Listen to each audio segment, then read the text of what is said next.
Hey, everybody. Glad you're here today. Welcome to Second Marriage Masters.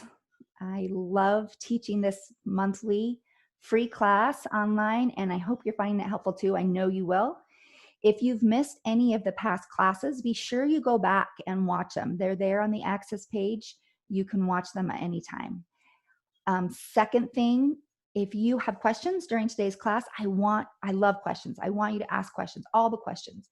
So if you go to the bottom of the Zoom page and you'll see a chat button, just click on the chat and type in your question, and I will get to that question. If I don't get to it right away, don't worry, I will get to it. Sometimes I don't see the questions being asked. I need to get better at multitasking, but ask the questions and I would love to answer them. Okay, so how to get the connection you want and need in your marriage from your spouse. Okay, so many of you here have been married before. This is a second marriage, and a lot of first marriages end because you start to lose a feeling of connection. And so when you recognize a lack of connection in your second marriage, it feels even extra scary because you recognize it has, like, it was a problem before and you don't want to have to deal with that again. It just brings up old feelings, things that you're good at feeling. So, few things that we are going to talk about today, and I want to tell you beforehand the things that we're going to get out of today's class. We're going to talk about what connection is. It's important to understand what it is. I know that seems simple, but understanding connection is really important to actually being able to create connection and understanding why you think it's a problem. Okay, why you think it's a problem if you don't feel connection. The next thing we're going to talk about is why you want it. Also, I think you know why you want it, but we're going to talk a little bit more about that because it's not necessarily what you think. We're going to talk about how you can get connection in your marriage, where it comes from, what you're going to do to get it. And then I'm going to teach you one simple thing today that you can do on a regular basis to create connection in your marriage. Okay? All right. So let's get started. What is connection and why do you want it? First of all, connection is a feeling. If you remember the model, CTFAR model, feeling is a vibration in our body, and feelings always happen as a result of something that you have thought. So they start in our brain and they move to our body. So when you have a thought, a chemical is released and you then feel a feeling connected to that thought in your body. Okay? So that's how it physically happens in your body. It's a feeling. You could describe how it feels. Connection to me feels warm. I kind of feel it in my chest. I feel it's kind of a peaceful feeling. If I was to describe it in a color, it would be bluish. And these are important things to recognize because that's actually how you relate to a feeling. So people are like, you just need to learn to process feelings. And this is how you actually process feelings, is recognizing how you feel them. All right. So that is how you feel connection. I don't know what connection feels like for you physically. That would be a really interesting thing for you to look at. Pay attention to how you feel physically and recognize that that's actually what you want from when you're wanting to feel connected, you're actually wanting that feeling inside of you that you feel that we have labeled as connection. Okay. Now, connection as defined by Webster in the dictionary is to feel joined or linked to someone or something. So when you feel joined or linked to someone or something, your body recognizes that as connection, and then you feel it physically in your body. That feeling, that physical feeling, is what we have labeled as connection. All right. So why do you want that feeling inside of you? Why do you want the feeling of connection? It's a primitive desire. It was those who were connected to a tribe years ago that were able to survive, right? So if you think about it, it was those who had people to hunt with, those who had people to take turns at night to keep watch for wild animals or other dangerous creatures or people. It was people who were connected to a tribe that survived. So in our brains, being alone then primitively meant death. And our primitive brains still kind of view it in that way, because here's why. Today, our primitive brain doesn't know the difference between physical aloneness and emotional aloneness. How do you like that word, aloneness? That's a word, right? So when you feel alone or disconnected, it just triggers feelings of fear. Like, this could be dangerous. Something could go terribly wrong. And that's why your body really craves connection, because it feels really unsafe if you don't have it. And it's not necessarily true, right? It's not true that it's unsafe. It's just that your brain doesn't know the difference between the physical disconnection or aloneness and the emotional disconnection or aloneness. It just triggers it all as being dangerous. So why do I teach you this? Because it's really important to recognize that that's what your brain is doing. Your brain is signaling this as scary just because it's a little confused. So let me give you an example here. And it's just kind of a light, easy example, but I want you to replace this example with something in your life that could help you also, could help you see this principle in a way that you've experienced it in your life. So I was talking with a client a while back, and this was just a silly little thing she said to me, and that's how she described, this is just a silly little thing, but I felt really disconnected from him because as a result of this. So she had brought her husband lunch that day, and it was kind of a big deal to get him lunch. She went out of her way to go to one of his favorite places. It was expensive, and she spent more than she typically would have spent on lunch. She was short on time. It was just a hassle.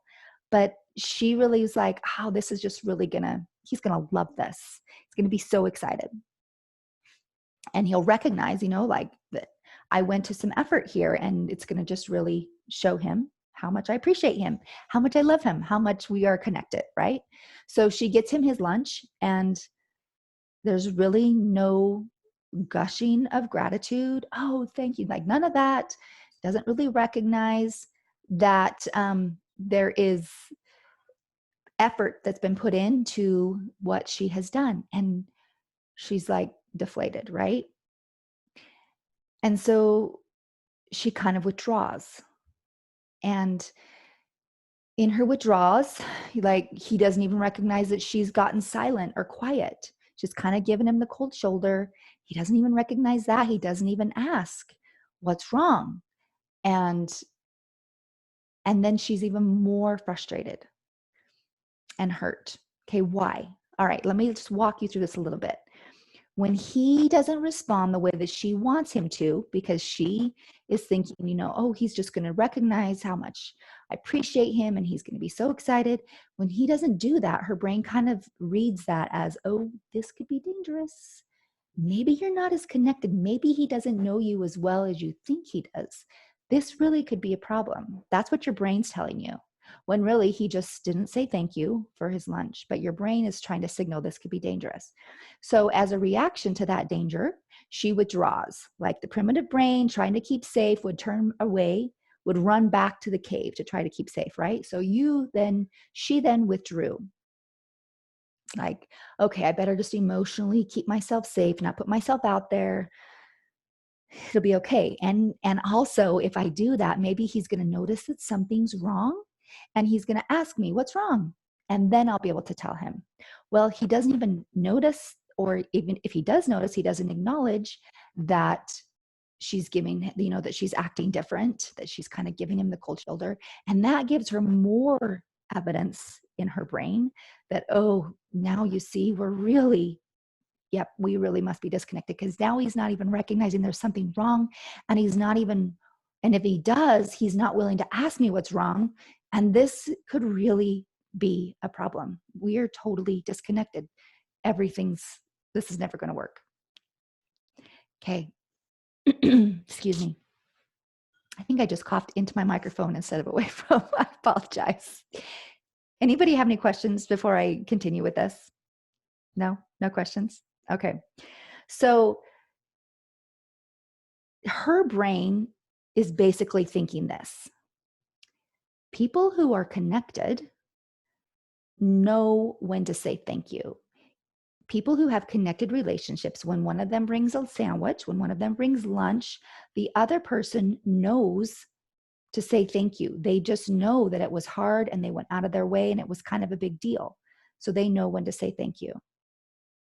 And people that are connected, when somebody gets quiet, the other person knows that they should ask, what's wrong? That's what her brain is ultimately telling her. But when you say it in those terms, it helps you see that, oh, my brain is just seeing it this way and it thinks this is a real problem. My brain thinks this is dangerous. But I teach you about your primitive brain so that you can see the reason behind your behavior. Your brain is viewing this through a survival instinct lens. And so, of course, it's making it a big deal. It's making it a bigger deal than what it is, if you want to view it that way. But when you feel the hurt coming up, instead of like obeying that feeling and spiraling into, oh, everything, we're not connected at all, this is never going to work because of a sandwich and a lack of a thank you, you can recognize that, you label it like, oh, this is just my brain thinking that people who are connected should know that this is what you say. And that's not really true. Like, I don't have to believe that. You can recognize it just as a confused brain and you don't have to obey it.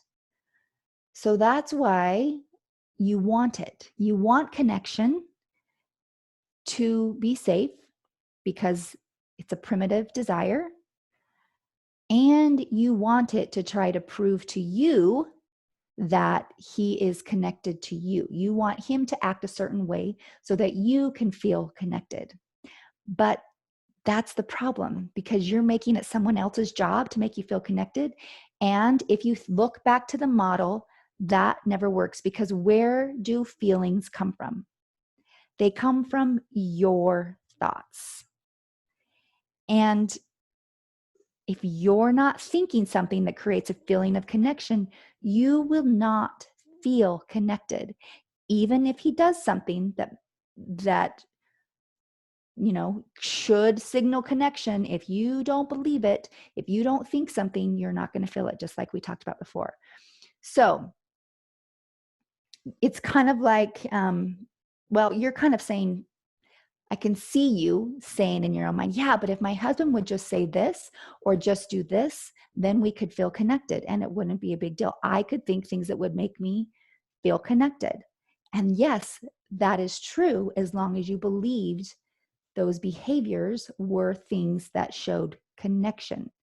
Yes, it's easier for us to think thoughts that create feelings of connection when people do the things that we want them to do, but they don't have to do those things in order for you to feel connected. And that is the good news, because people don't always behave the way we want them to so that we can feel a certain way. It just doesn't happen. And when you're doing that, you're making it their job to make you feel connected, when, like I said, that's never going to work, because they can't jump into you and create a feeling. It is your job to feel connected. It is not his job. And I can feel that rising up in you, like, oh no, there's just no way that's true. Like, that's his job. It's your job to create the feeling of connection. And it's his job to create his feeling of connection. And then you guys can just meet in the middle, both feeling connected, and you can create all sorts of amazing things. But you've both met your own needs. You feel connected, and then you come together and you can feel connected together. So the one thing you can do to create the connection you want and need in your marriage is to connect with yourself. recognize the times that you're feeling disconnected from him. And ultimately, you are feeling disconnected with yourself. You're not understanding what it is that you need. The times when you're not feeling understood, the times when you're not feeling heard, then you need to listen to yourself and see what it is that you need. Discover what it is that you can feel within yourself to meet that need. So let me give you an example. In August, this last August, our oldest daughter left to college. I have 4 children. And when I took her down to school, my husband was actually gone fishing out of the country. And so he didn't come with me. I took her by myself. And it was a traumatic experience for me, far more traumatic than I thought it was going to be. And when I got home I drove her down, I stayed the night there, got everything unpacked, whatever. We got home and I cried for days.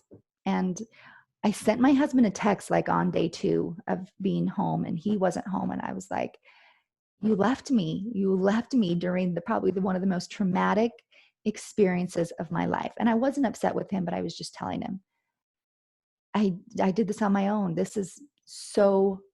I'm so heartbroken and I feel so in pain. And his response was a typical response from him. This is the best thing for her. She's going to be just fine. And you should be excited for her. And all of those things I knew. I know that was the best thing for her. I knew she was going to be just fine. It was me that was hurting. And I was a little upset. Like, can't he just give me some sympathy? Can't he just give me what I need? I need to feel connected to him right now in a different way. And so in recognizing that that's what I needed, I did something I hadn't done before that was really powerful. I sent him back a text and I said, thank you for your logic. I appreciate that. I'm going to just pretend that this is what you said to me because this is what I need right now. And I wasn't saying it out of anger or malice. I was just saying it purely from a place of love because I knew it's what I needed. So my text back to him that I wrote as if it was him saying it to me was, I'm sorry you're hurting. I'm sorry that I'm not there. I wish I was there to put my arms around you and hold you. This is going to be hard. We've raised a beautiful daughter, and watching her leave is going to be an adjustment, but we're going to get through this together, and I'm going to do it with you. And it makes me cry when I think about it. But that's what I needed. And I felt so much better from even just writing it and pretending that it was him that wrote it to me. But I just needed to hear that. I needed to hear that it was okay that I was sad, that I was going to get through this, and that I was not going to leave me. I was going to walk myself through this time. But if I had gotten angry at him for not responding the way I needed him to, then ultimately I'm leaving me because I'm the one that's hurting me. My anger doesn't hurt him, it hurts me. Okay. Oh, I need a tissue. I didn't expect that to happen. So it becomes so important for us to recognize what it is that we need, and we meet that need ourselves because it's so much more powerful. So let's go back to that lunch example. She just wanted to feel appreciated that he brought her lunch. And I want him to acknowledge that it was quite an ordeal for me to get it to him. What does that turn into? It turns into, it was so nice of me to bring him lunch. And she could even say this to him. Like, I find myself doing these things now. Wasn't it nice of me to bring you lunch? I know what you like. And I love that I know what you like. And I love that I get to spend this time with you right now. It feels so good to have someone to have lunch with and bring them something exactly what they like. Like, she could say that, she could have thought that to herself. She could have said that to him. And here's what happens when she does that. Even if she thinks it or decides to say it out loud, she feels connected. She feels connected to herself because she recognized what she needed. What all she needed was someone just to acknowledge her and create connection. And when you feel connected, even if they don't gush over you and give you the gratitude that you want, when you give it to yourself, it's okay that he doesn't do it because you got it. And then you're not having to give him the cold shoulder, which then takes, if you're like me, like the cold shoulder takes me a couple days for that shoulder to warm back up again, to be able to engage fully. And then look at all the time that you've missed out on when you could have been connecting because you're cold shouldering it. And in that moment, when she brought him lunch, it gave her the opportunity, rather than being frustrated, it would give her the opportunity to enjoy lunch with him, to actually create some times of connection between the two of them. And she got to spend that time enjoying it with him rather than trying to get him to behave a certain way. So she's not trying to manipulate his behavior at all. They just get to enjoy time together. And you know what? She created it all on her own. She didn't need him to say anything. She got to do it on her own. I didn't need my husband to say anything for me to feel better in that moment with my daughter leaving. I was able to do it on my own. And then when he got home, I wasn't upset. I was just happy to have him there to be with me. So this does not mean that you just become the person who goes around and just does things and never, wants to be thanked. That doesn't necessarily, that's not what I'm saying. Or doesn't ever want anybody to do anything nice so that you can feel connected to them. It just means that you evaluate where your need for that connection is coming from and the things that you're doing because you want that is coming from. If it's coming from a place of fear, it's going to look like the cold shoulder because you're afraid it means something. So then you're trying to get proof that it doesn't mean that you're not disconnected. And so you're trying to get him to say something so you can feel connected. It's not coming, when it comes from a place of fear, it's always coming from an impure place. That's kind of what I think. Like it's not coming from a place that's going to lead you any place positive. But if saying to him, hey, I wish you could have said thank you for this, is coming from a place of love. It's not coming, when it comes from a place of love, it's not coming from I need you to say thank you so that I can feel connected. It's just coming from hey, it'd be nice if you said thank you, but I don't need you to in order to feel connected because you know what? I love you and I love me and I've got us. Like I've got our backs because I want to feel connected.